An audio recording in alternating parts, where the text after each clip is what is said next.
From the News Channel 5 network, this is OpenLine.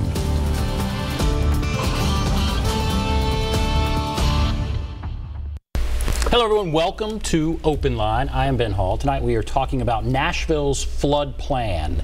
We certainly are seeing a lot of extreme weather all across the country, and Nashville has had a devastating flood back in 2010. So what is our plan? What is the city doing to make sure those types of things don't happen again and don't happen here? Happy to have with us Scott Potter, Director of Metro Water Services. Thank you for being here. You're welcome. I'm glad to be here. You've brought a lot of material here that would indicate there is a lot of work going into our flood plan. So I don't know how we can delve into this as the night goes on, but as we start the conversation, what should people know? What are we doing with our flood plan? All right. Fundamentally, there's two ways to look at it. Number one is, what do you do with structures that already exist, and what do you do when you build new structures? So when you talk about the buildings that already exist, we focus on structures, homes, and businesses that are in the floodway or the floodplain first. Now, the floodway is when, if you look at a stream that's flooded, it's the water that's moving really fast, and that's going to be the dangerous part. And the floodplain is the water that's spread out a little bit, that's ponding, so to speak. We don't want structures that are going to be in the floodway especially, and in the floodplain as well. So if they're in the floodway, we have a home buyout program that we've aggressively pursued in the last 15 to 20 years to identify the homes that are in harm's way and remove them. There's two reasons for that. One, there's somebody who lives in that home, and if they're in the home and they're in the floodway, and we had an event like last week and it floods, they're at danger. Right. The second thing, which is equally as important, is that since they're in danger, someone has to go save them. So if we remove that home from the floodway, then we've solved two problems. So that's what we do with structures that already exist. Now, we don't want to create problems today that we have to solve later. So we have a very aggressive structure about building new homes and new businesses. There's rules that you can't build a structure that's inhabitable in the floodway. Okay, so we're not creating additional problems. Now, there are ways to build a commercial business or home in the floodplain, but there are requirements that you raise the finished floor elevation where you live, that first floor where you walk around. That's got to be 4 feet above the flood of record, which is 100-year flood. Okay. So that gives us, we call it 4 feet of freeboard. So if the finished floor elevation would be here at 0, you have to go 4 feet higher and then build there in the floodplain. So that puts in a pretty significant factor of safety. So we work really closely with codes, with zoning, and to make sure that we don't create problems that exist. So in 2010, and I want to talk about the flood wall and some of your talk there, but that's fascinating what you just said. So in 2010, did we come across new areas that we need to be concerned about, and are we aggressively addressing that as far as buying out or, you know, refusing to let people build based on what happened in 2010? We are, and at Metro Water, not only on the stormwater management side, but on the water production and wastewater collection and treatment, the May 2010 flood is a design criteria point for us. So we design to get above where the 2010 flood occurred. That way, we're making sure our equipment is out of harm's way based on that flood. The home buyout program was accelerated dramatically immediately after the flood. We bought 261 homes in partnership with the federal government and the state government. The feds paid 75%. We paid 12.5%, and the state paid 12.5% with FEMA and TEMA. So buying those homes, we removed the risk to the people, we removed the risk to the rescuer, and we were able to return that space to green space. And that's there's a lot of positives to that. We've created playgrounds, we've created this open space in neighborhoods, and that benefits the neighborhood from a aesthetic perspective, but it also benefits the stream because it gives it more area to operate, so to speak, and it also provides more of a opportunity for the rain and the stream to absorb the water. So the home buyout program, to me, is our fundamental way we solve chronic flooding problems in the residential area of the county. Are we done buying out homes that were impacted by the 2010 flood? Generally speaking, yes, but we're continuing to pursue homes that we think are in danger. So there are some folks that we offered to do the buyout, and they declined. And we've gone back and said, well, what about now? And some of those folks have said, yes, we'd like to sell. So we continuously have that conversation. But a good example is in Madison on Gibson Creek. About 3 years ago, we had a really significant storm event in Madison, and it flooded out a whole lot of homes along Gibson Creek that were built right up to the edge of the stream. And the reason that I need to back up a little bit. Viewers may be wondering why they were allowed to be built in the first place. Well, before 1989, there were no rules about where you could build. And so in 1965, as an example, if you are building along Mill Creek, as an example, on a pretty spring day, Mill Creek is beautiful. Right. You know, it's a great selling point. But when it rains cats and dogs, then Wimpole Drive flooded repeatedly. So all those homes that everyone's familiar with, seeing that those photographs from Wimpole Drive, most of those are gone. And that is an urban farm. Would you, or would Metro, would you use eminent domain? In other words, you said you're going to these homeowners and saying, you know, what about now, what about now? And they're saying no. Do they have the right to say no? Is there any point where you would say, you've got to sell? Here's the cost, here's the price. No, we don't. We're very aware of people's property rights, and if they don't want to sell, then we say thank you, and we go to the next person.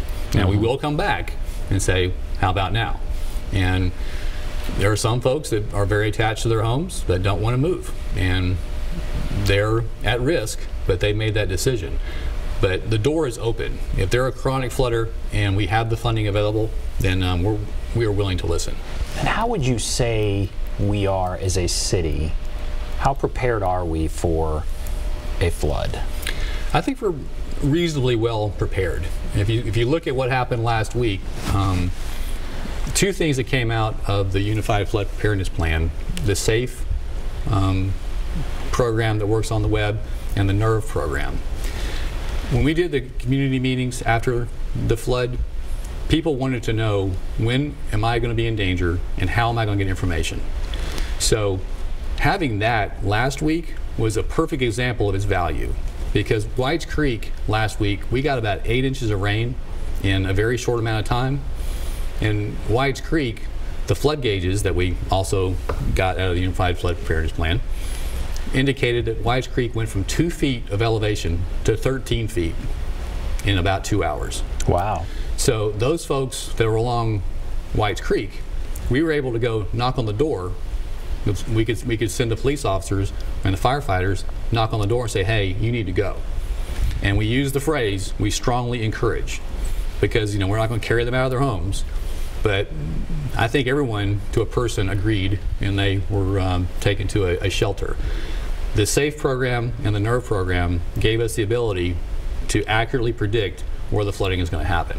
So we have that ability on all 5 of the major tribs and on the Cumberland River as well. So we've got a good ability to predict where the flooding is going to occur, and we can send the assets there to help. That puts us in a really good relative position, I think, relative to cities across the country.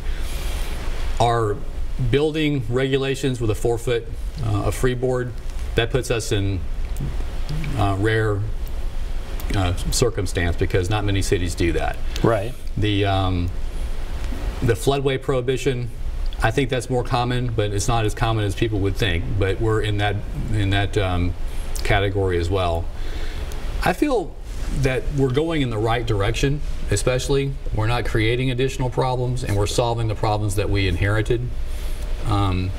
This problem goes back, and this may be surprising, to the late 1800s. When you walk around downtown Nashville, you'll notice that there's no streams. Okay? They used to be there. But in the late 1800s, we had really big problems with cholera and dysentery because people used outhouses and they put the waste directly into the streams. Well, that put health at risk. So the engineers at that time bricked in all of those streams and took them straight to the river. Now that solved that problem initially, but now all that, if you go from 8th Avenue Reservoir and you walk from there to Vanderbilt Stadium, there's a tunnel that captures all the storm water, and then it goes to the HCA new building underneath that, then it goes to the new ballpark, then it goes to the river. That used to be a major stream, but now it's underground. So we're solving problems that were introduced in 1885, and they're unique problems, and they demand a creative solution. So when there's a heavy rainfall underneath the city, there's a lot going on. Absolutely.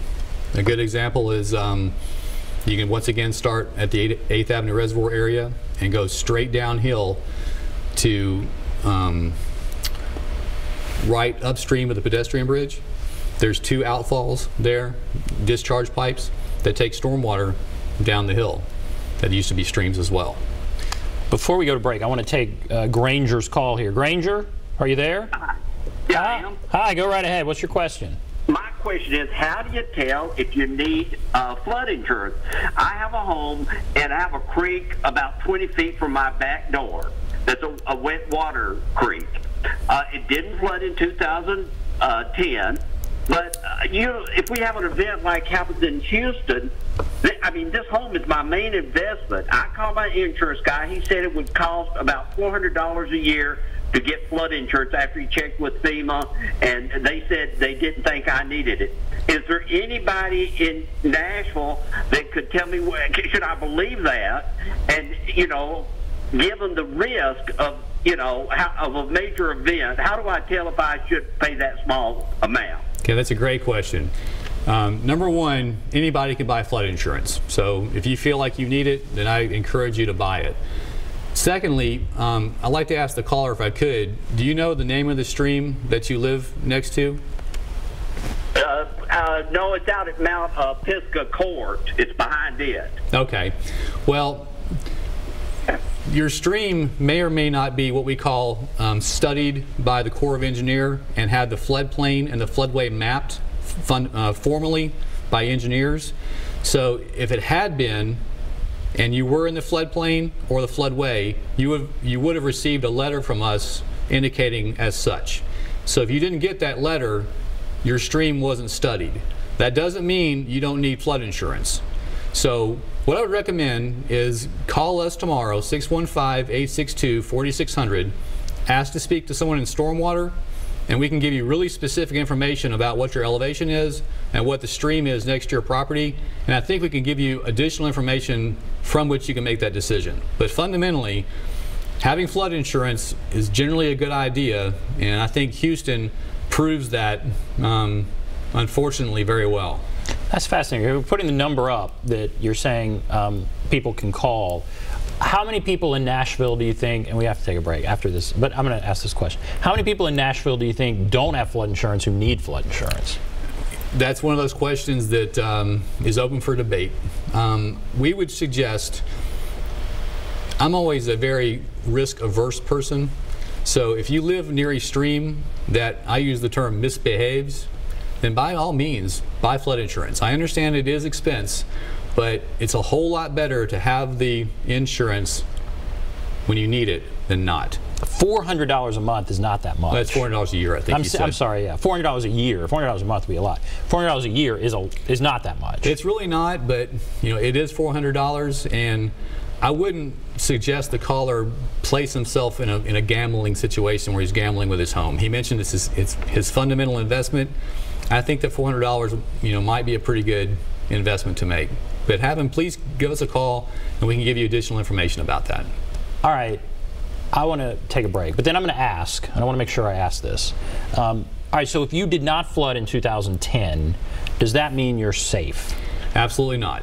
Absolutely not. Because Houston proves that extreme weather events can happen in the most unlikely of places. And we've got Irma heading towards Florida.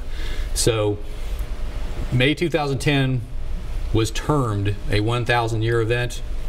that's something that's made up. You know, engineers need a scale from which to talk about stuff. What that means is it's a relatively unlikely event. You know, it's more likely that it's going to have a nice summer shower than we'll have May 2010. But that doesn't mean it's going to take another 1,000 years for that to happen. So if you flooded in May 2010, I would certainly get flood insurance. If you didn't and you were close, right, you know, don't put yourself in a position where you're taking that risk, is my advice. It doesn't mean that's the biggest we'll ever get. It does not. More. All right, we're going to take a break. If you're on the line, hold on. If you want to call in, there's the number, 615-737-PLUS, 615-737-7587. Take a break. Be back right after this.